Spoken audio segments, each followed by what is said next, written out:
All right, hello and welcome. Today we've got an interesting guest, and I'm actually excited, Chris. I don't think I told you this, but this is going to be the first in a series where we start interviewing people that are currently interviewing, but from the flip side. Sure. Yeah, sure. Okay. Yep. So this series we're gonna jump into is all about like what are roles that are open right now. We're gonna talk with some of the people that either are the managing directors or hiring directors, or somebody that has at least a deep amount of influence about those roles. So that way, anybody out here that is maybe interested in that role specifically or wants to target that role in the future can jump in and have that opportunity. Know not just how to do things right, but how to do the right things if they are targeting that particular role. So, Chris, how do we know each other? So we met at our Rockbound Highland home. We did. I was a computer science guy. You were a dirty EE guy, but that's okay. Because you're doing cyber stuff now. But yeah, but that was oh my goodness, 10 years ago at this point. Yeah. So that is Maybe a little more. yeah, a little more than that. That's okay though. That's okay. But yeah, so met there, then we crossed paths again. I think at the cyber school in what 16, something like that, Yeah, thereabouts. 16. 16. The first recollection that I had of you, if I remember correctly, was you hadn't slept in like 20 hours, and you had like this decommissioned server under your arm, like a 2U unit type of thing, and you gotten somebody to give it to you so you could go stand up an infrastructure for Yeah. something. Yeah. No. So the cyber school at the time had nothing. Like they didn't have teachers, books, classrooms, computers, courseware, nothing, literally nothing. But we had students, we had to teach them something.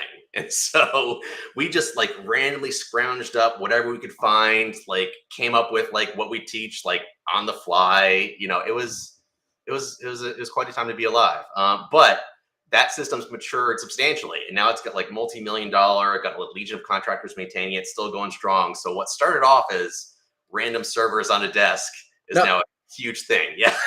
so I will challenge you on that. Yes, it was random servers on a desk, but it was also a vision which you had an intimate hand in setting that vision. Yeah, I mean, so kind of with the military cyber is different from all the other cybers around the world, right? Because while yes, I kind of care about whether or not like hackers like read my emails, I also kind of don't. What I do very much care about is if hackers can like make like Abrams tanks explode or not work, or like make planes fall in the sky. It's significantly more interesting to me, and I think the military in general. And so, because of that, how we train and what we train is substantially different from like pretty much everything else for good reasons. And so that necessitated a different way of thinking and a different way of training. And it wasn't always easy. It wasn't always fun, and it always didn't always work correctly the first or second or third time. But we persevered, and now it's like a system of record, like fully funded, and you can train on multi-arch, ARM, PowerPC, Risk V, all the weird esoteric stuff out there, Blackfin, all the crazy stuff. You can all train on that side by side with your normal Intel x86 stuff. x86. Yeah, it's all together in kind of single source of truth. So that was a big deal, but we got that done finally. So it worked out. Mhm. Yep. Oh, okay. Man, that was the kind of days where you're building the training content the week before you go in and you get taught it. Yeah, yeah, pretty much. So eventually, I had to get a memo signed saying Chris doesn't have to go to school. Like he's a 17 alpha. Just move on with your lives. So it worked out. It was good. Yeah. So that was more than a few years ago now. Yeah. You're neither of us are still in the military Nope. anymore, No, but obviously. yeah, well, not so obvious with me, but that's mostly because it's just leaving. Yeah. Um, but so you're in an interesting position right now, Yeah. and you were approached recently by someone asking you for a job position that Yeah. they wanted filled. So Yeah. walk me through who that was or how it worked. Just lay Sure. the landscape for the Yeah. story. Yeah. Okay. So right after I got out of the military in June of 2020, I worked for the University System of Georgia for about a year. Left in April of 2021. Was on my own as an independent consultant for about a year. But I guess back in June of this year, a person named Melody Debussy, who I worked with while I worked at the state, said, "Hey, Chris, I have a super great opportunity for you. You should come work for the state again." And I was like, "All right, fine, whatever. What do you got?" And so I started on July 1st. And so my official billeted title is, I gotta look it up because I always screw it up. All right, it's Assistant Deputy Commissioner for Strategic Technology Innovation. Right, very very fancy. That has those are words. I can Yeah, validate that those are words. they have weight to them. So so that's just really a fancy phrase for. I'm kind of like an internal technology consultant, but on the business side of the agency rather than the Office of IT, right? And so rather than sticking me in the IT space, I work helping the business use technology to achieve whatever its goals du jour are, right? That's just kind of a difference there. But so that was my official job that I showed up for. It's 45 days later, they're like, "Hey, Chris, guess what? We're making a change. Would you like to be the CISO?" And I'm like, "No, I would not. I would not like to be the CISO." And Which so, which you don't have to go into why. yeah, well, so, but it's a fair question, right? So people are like, "But this guy wants to hire CISO, but he doesn't want to do it himself. What's up with that?" So the reason why is so to me, a CISO role, at least from where kind of how I look at it, is something that you do when you know that's what you want to be when you grow up, right? So a CISO role is a thing that you do when you're going to be basically a CISO or something in that space kind of forever. And you just kind of jump from org to org, but still doing the same kind of thing, but just growing in size and scope, responsibility, and this types of things you got to deal with, right? And so I'm not quite ready to grow up yet. And so that's my rationale for not taking that job, right? Nothing against the job itself. It's wonderful. It's a wonderful agency, wonderful people there, but just me personally, not ready to take that leap yet. But for those who are, it's a great opportunity. Okay. So let's now that this position is open, um, I'll go back to some, when I was running my recruiting company days of one of the first questions we ask is why. Why is this position open? And I'm not going to ask you a second question because it's leading. So why is it open, Chris? It is open because the person who had it before is no longer with the agency. And so, Okay. yeah. Valid reason. And then so let's talk like what are some of the constraints for this? Yeah. Is it geographically located? Is it time bound? Is it full time? Walk me through it. So geographically wise, you got to work Eastern normal business hours, but you can be located anywhere in the States. You got to be U.S. citizen.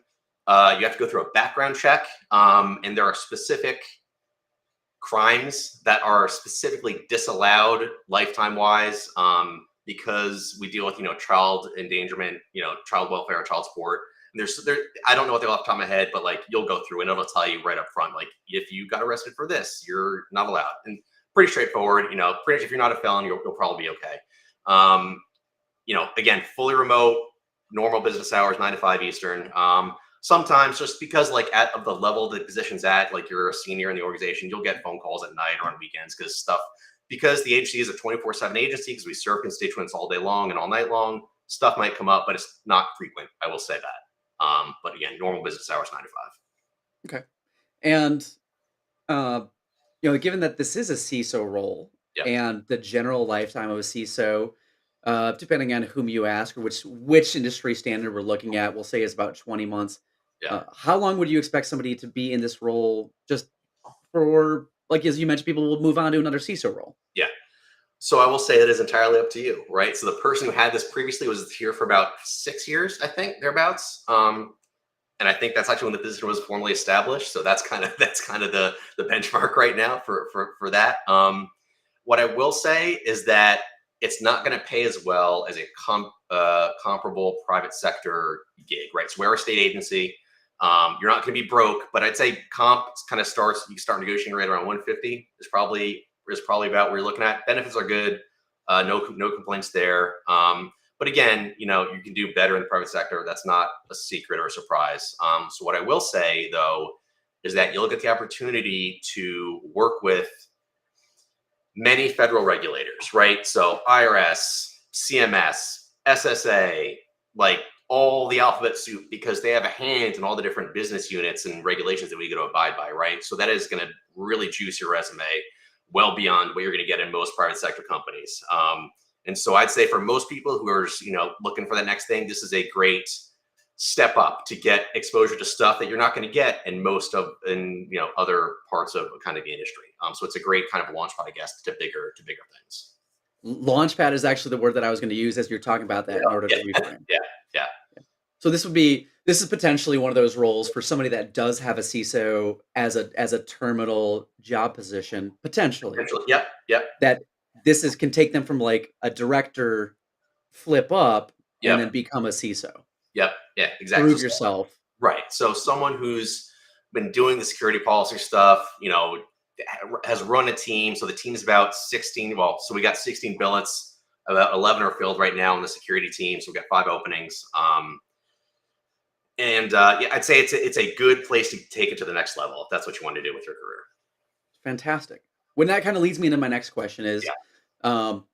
what does someone like if you were sitting there and you've got your resume stack, not Yep. saying Chris is the person that does this, but for somebody who is looking at it and they've got the yes, no, maybe piles, what would a qualified candidate look like to get them into the yes pile? Sure. So I'd say that the biggest thing is experience with regulated systems. What I mean by that is a system that carries enforceable security requirements that are set by an agency other than your own, right? So an example, the NSA publishes CNSSI 1253, right, which mandates that all national security systems abide by a certain set of controls, right? Well, you could work in the Department of Homeland Security and you got to abide by 1253 because the NSA says so. They got nothing to do with you, but they still have input into what it is you got to do on a day-to-day basis, right? And so experience with situations like that where you have your own internal to you controls, but then on top of that, you got other stuff that's kind of forced on you by various other parties, right? And so in our case, specific to Georgia DHS, we're regulated by the IRS, the SSA, and CMS are the big ones. So the ability to kind of distill that constellation of security controls from all those agencies and come up with a coherent kind of plan for the agency is kind of a key skill, right? So you should have experience doing things similar to that.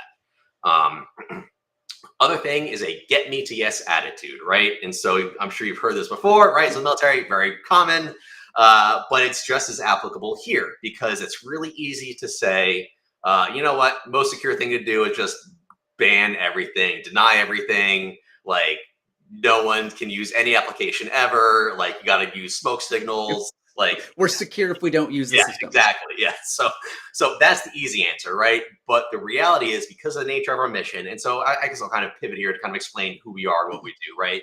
So it's the Georgia Department of Human Services, and essentially what we do is we do the eligibility for means tested assistance. So SNAP, WIC, EBT, LIHEAP, all Medicaid. So when someone applies for these programs, we check like, do you meet the income requirements, family size, age, disability, whatever that is, right? And so you provide you're basically enabling and securing a service that allows people to then go meet their needs to survive. Right, exactly, right. So there's families that we serve that if they don't get their SNAP for the month, they're not eating, right? Or like if they don't get the LIHEAP, which is the low income heat and energy assistance program, like they don't get to heat their home in the winter, like they just don't get it, right? And so that's the constituency, right? It's not like some BS tech bro firm that's like making emojis or whatever. Like it's a real thing that impacts real people, right?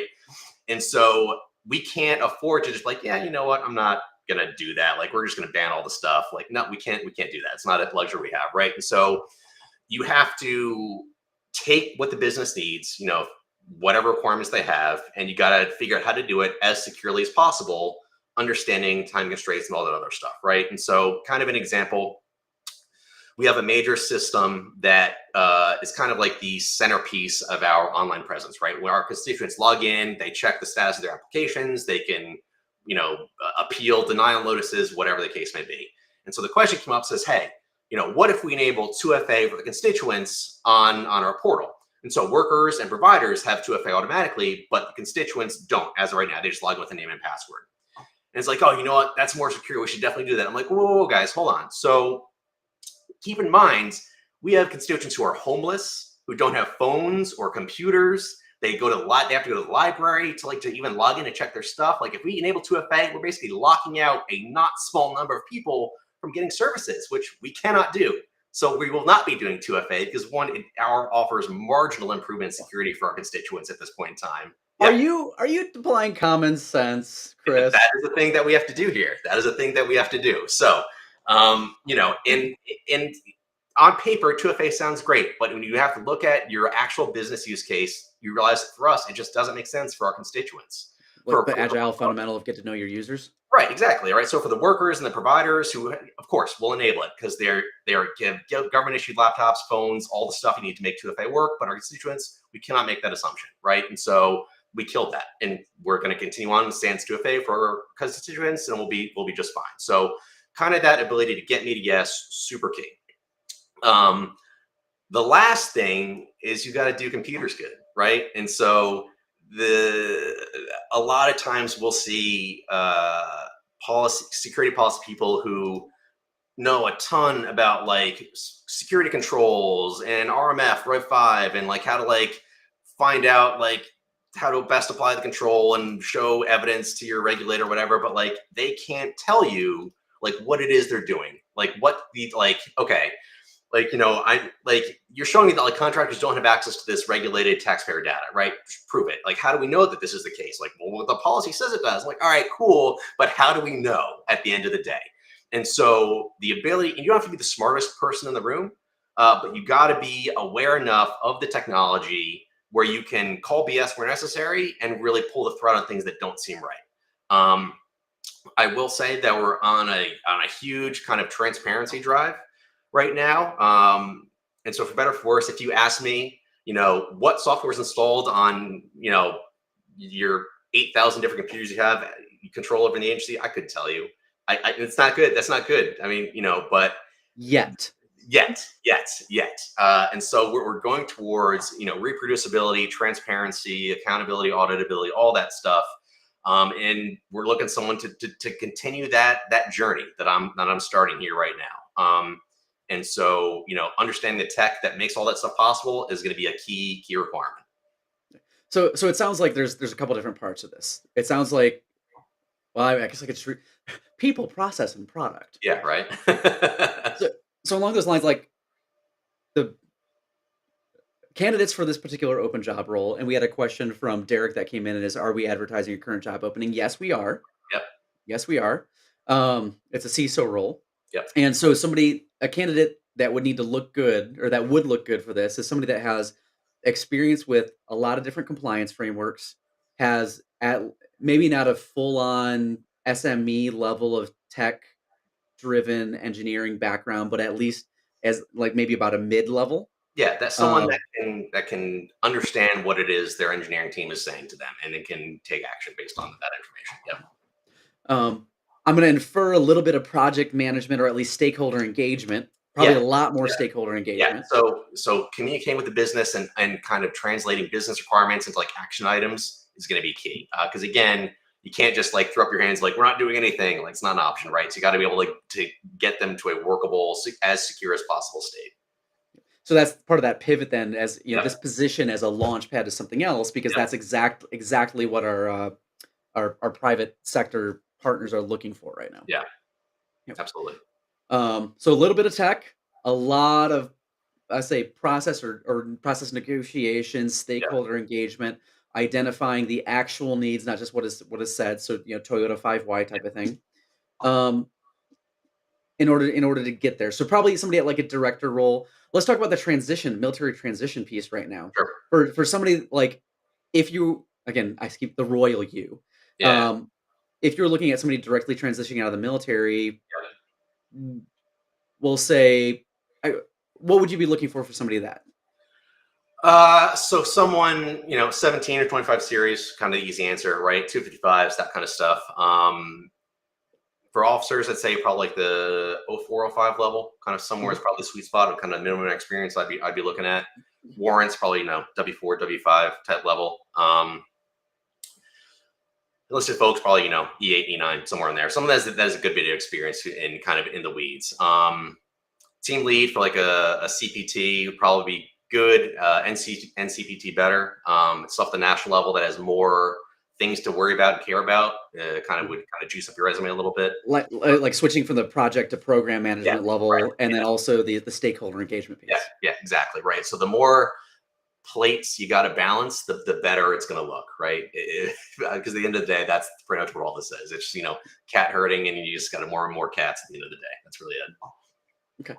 So now let's pivot a little bit. Let's drive more at if at the aspirational side of the house. So if we have somebody listening to this right now, or coming back and listening to the future, and they really want to figure out how to become a CISO, Yeah, right? Um, if they're let's take the easier one. They're a SOC analyst two now, yeah. and they want to become a CISO now. That's what they're targeting. That's their end all, their be all. Where do they want to go? Where should they focus? Just high level. Yeah. So for this role, it's a little weird because I'm giving carte blanche, kind of like do stuff I want to do it, which you should never do as a word of One of the warning. few times I've actually seen you smile, by the way. Right. It's one of the things you don't want to do is just kind of like, yeah, just figure it out, just do whatever. Eh, Right. So, um, and so for this role, we're working on leveraging Git as a way to control all the things. Right. And so right now we're engaged in a professional engagement with Amazon to write an SSP for one of our major imaging systems. And we're doing it all on GitLab, like in a project in like a markup language, right? Using pipelines to make the products and all the other cool guy stuff. And it's all like just on the internet. Like we're not trying to like hide it. It's just like a public repo, right? And so for us, So for anybody else working out at a state education agency somewhere else, at least 49 other agencies could yeah, potentially pull that repo. yeah, right. So yeah, anyone can pull that repo, right? So it'll be an SSP that covers it's a legacy mainframe system that we are throwing on AWS, like an emulation layer. It's a whole thing. But yeah, so you're gonna get to see an SSP on how that's gonna be secured. Should be pretty interesting. Um, but so Git's gonna be our kind of core tool to do all the stuff. And so knowing Git or learning Git would be a great start, at least for my specific role. But that kind of speaks to like a larger requirement for kind of understanding how organizations communicate, making these as transparent as possible. Because I can tell you how many times people will violently agree with each other, like they don't know they're saying the same thing, and like do they just talk past, right? And so using like a software element workflow where like you open issues if you have a problem, and then you kind of pull people into the issue chain, and then you have like commits that adjust certain policies or frameworks, and then you update all that stuff. Like it all just naturally flows in kind of a Git workflow, and so that's something that'd be super useful. Coming out of the SOC world. So kind of interesting about our agency is that we don't run our own SOC. So there's a statewide technology agency who runs that for Hmm. us. So we get reports from them and notices and stuff like that, but like we don't run the SOC ourselves, right? So we're purely on like remediation scanning and policy stuff and things like that. All those, It's gotta be kind of nice. yeah, right. So I don't have to. So and even better, it's run by contractors, so I can care even less about it, right? So they get to deal with all that stuff and all the 8 million trace routes from Beijing or whatever a day. It doesn't matter, not my problem. Ugh. So they get to deal with all that. Yeah. And so for a SOC analyst, getting more into the policy and like what it is and like why you're checking for the things you're checking for, right? So I'm sure every SOC, maybe SOC analyst doesn't know, like the reason you're looking for certain things is because the policy dictates like that's what your risk profile is and the things you have to care about. You're protecting certain data, maybe more than others, and kind of understanding why it is you're doing your job the way that you're doing it will be key. I think that'll kind of flip the light on for a lot of people. Say, oh, that makes much more sense. So that'll be another key thing. Okay. Awesome. So for anybody that is more on the junior side or just broke into cybersecurity Yeah. that wants to go be a CISO, um, I think you don't have to be the person that's you know the architect, right? Right. You don't have to. It helps, right? So all that stuff is super helpful, right? So understanding kind of cradle to the grave, like how computers work, always helpful. But it's not required. If you kind of bring the ability to communicate effectively, the ability to reach consensus amongst people who don't want to agree, uh, is going to be super, super important. Probably more important than all the other stuff. On that note, I'll do a quick book plug. I don't get any like referrals from this or anything, but for anybody that is interested in like getting consensus, consensus inside an organization is actually just sales, but inside. So the book I usually recommend to people that are trying to get to that CISO level is called Selling Above and Below the Line. Okay. And it's knowing the stakeholders that you're engaging, where they fit, what motivates them, and like hey, we need a fleet of cars. I don't care if the car is red. Yeah. Yeah. So, another great book kind of in that vein is kind of the Phoenix Project. It's kind of like a classic. Yeah, of course, right. So it's about IT stuff, but it applies to literally anything, right? You can rip and replace the IT. Yeah, there you go. Right. So take out all the IT references, put in literally anything, and it all still applies, right? Awesome book. Highly recommend for anyone kind of thinking about higher order stuff. Absolutely. So, um, we talked a little bit about like why the CISO role is available, why Chris does not necessarily want it right Right now. now. Yeah. We talked a little bit about what a qualified candidate might look like, and for how somebody could potentially get up to qualifying for this if they do have the CISO role as a target down the road. Um, and then Chris, before we do a closeout, yeah, are you working? Oh, we had a question in here as well from Yeah. Derek. Um, he said, "Are you familiar with the 26 Bravo Information Systems Engineering Is that an line?" FA? That's an FA, right? Yes, yes, it is. Uh, a little bit. I think that's those like the heavy like sysadmin architect type guys on the Yeah. other side, right? Yeah, Yep. yeah, a little bit. Yeah, so I'd say that would be a good launch point. But you should to layer on top of that, add policy stuff, right? So you kind of understand like why it is you're architecting the thing you're being told to architect it, right? And how to kind of marry those two pieces together. But that's a great starting point for sure. Yeah, I would say, if I was looking at this right now and somebody, and I'm not like I sold that company. What I'd be looking for in like a 26 Bravo would be somebody that has also gone on, what is it, the diacap side, Yeah. or has gone on the auditing side Yep. and has Yep. Yep. uh, also done auditing and remediation at Yeah. the organizational layer, not like build audit tracing in AWS. That's a different thing. Um, but more the governance, risk, and compliance side of the house as well. So that would, Yeah. in my mind, that would actually light them Absolutely. on fire to go to this type of role. Oh yeah, yeah. So yeah, that's a great point, right? I didn't even think about the auditing side, right? So the people that we had to kind of make happy inside the DoD that had checked all those CNSSI 1253 controls and all that, they are great candidates as well because they know both sides of the house. Another kind of great thing to have on your resume for kind of interested in this kind of stuff. So what we're telling you is walk around with a clipboard every now and then and Yeah, just check blocks. yeah, exactly. That's all you need. That's it. um, okay, so let me so Bobby also responded here as well. He said Bobby said that they are transitioning from cyber. We've got some content for you. I wrote a couple articles on that a while back on specifically transitioning out of the 17 side of the house or similar in targeting the CISO. Yep. So reach out to me directly. I can get you information on that. Uh, Chris, is there anything else? You've got a platform right now. I know this is dangerous. Yeah. If you could give a word to just anybody that wants to get into cybersecurity that might not be in it right now, completely off the cuff, what would you tell them? Start writing code, honestly. Really, that's all you got to do. And so I was a big advocate for this at the cyber school way back early on, in that the And I best can vouch cyber, for the fact that you were. yes, way back early, early, early.